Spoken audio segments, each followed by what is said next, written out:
नीलम Bhojpuri channel के subscribe करे खातिर लाल बटन पर उंगली दबाई और घंटी के चिन्ह पर क्लिक करके नया नया भोजपुरी गीत के आनंद उठाई।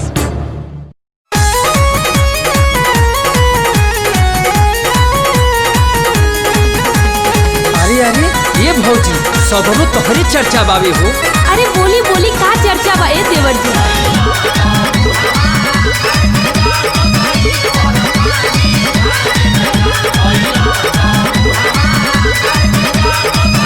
अरे धैले रहा चाप के हो।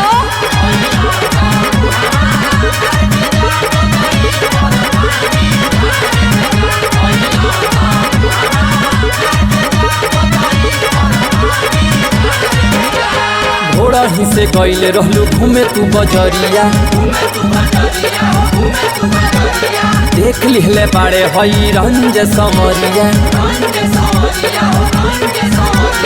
घोड़ा ही से गईले रहलू घूमे तू बजरिया, देख लिहले बाड़े हई रंज समरिया। दीवारी संगे नए न लड़ाव तारू हो, तू बजरिए में मार करावा तारू हो।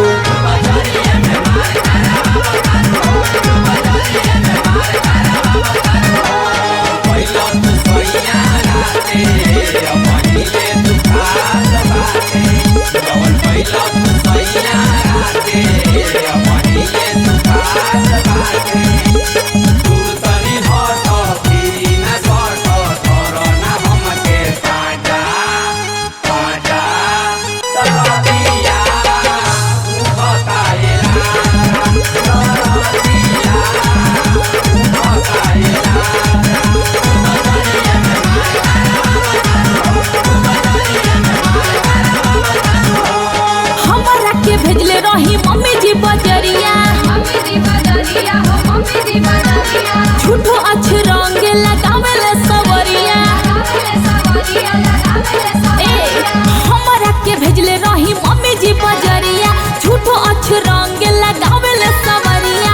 देवरू से झूठे साथ लगावा तारे हो, रोजे भतरा से गाड़ी सुनावा तारे हो। इनका भतरा से गाड़ी सुनावा तारे हो, इनका भतरा से गाड़ी सुनावा तारे हो।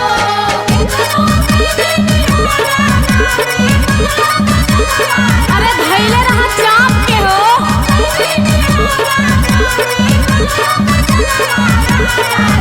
अरे रात भर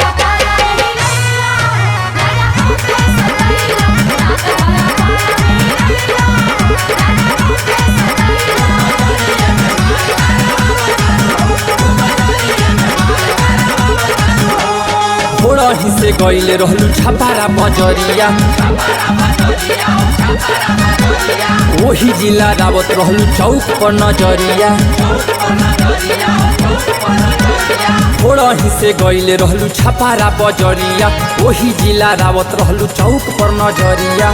चोचावा में चोचावा सटाव तारू हो, तू बजरिया में मार करावा तारू हो।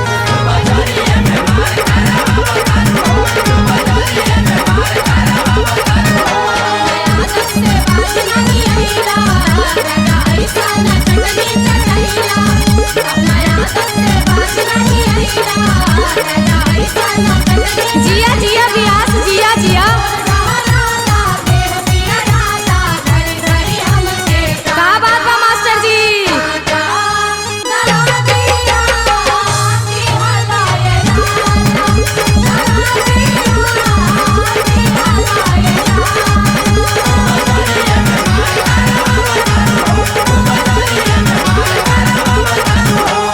घूमी घूमी पूछत रहनी भतरू के हलिया, मिस दिले